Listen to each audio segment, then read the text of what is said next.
Ent signifie la route en breton. C'est le titre de l'exposition consacrée au portraitiste Stéphane Lavoué. Durant une année, le photographe a chroniqué la vie du port de pêche du Guilvinec. Faute de pouvoir embarquer du fait du mal de mer, il s'est intéressé aux terriens. Chantier naval, forge, conserverie, il a mis en lumière ce qui habituellement reste dans l'ombre des marins. Photographier les bateaux, photographier les marins, c'est quelque chose qui a été beaucoup fait et qui a été fait dans des conditions souvent difficiles. Et je pense que c'est très compliqué de se renouveler. Alors que là, je suis tombé dans un univers qui n'avait pas beaucoup bougé, je pense, depuis une cinquantaine d'années.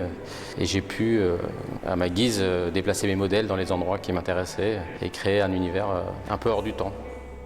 Portraits et paysages saisis au cœur de l'hiver traduisent l'attachement du photographe au lieu et aux personnages. Stéphane Lavoué se joue des codes du portrait classique, clin d'œil aux peintures du XVe siècle. On a une sensibilité aussi qui est assez caravagesque à travers le clair-obscur. Tout ce travail en fait, de formalisation que fait Stéphane magnifie en fait, ces personnages. Photojournaliste pendant 10 ans, Stéphane Lavoué s'est fait une réputation internationale en photographiant les grands de ce monde. Puis il a tourné la page et posé ses valises à Pinmar. Avec la même exigence, il s'est intéressé à ceux qui vivent là. J'essaie dans chacune des images d'être arrivé au plus neutre possible, d'arriver à avoir une ambiguïté émotionnelle.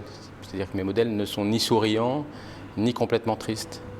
On rentre dans une phase d'improvisation où j'essaie de chercher à l'intérieur de chacun une forme d'honnêteté, d'authenticité. Stéphane Lavoué prépare pour l'automne une suite à cette exposition, après avoir suivi durant plusieurs semaines des habitants de Douarnenez.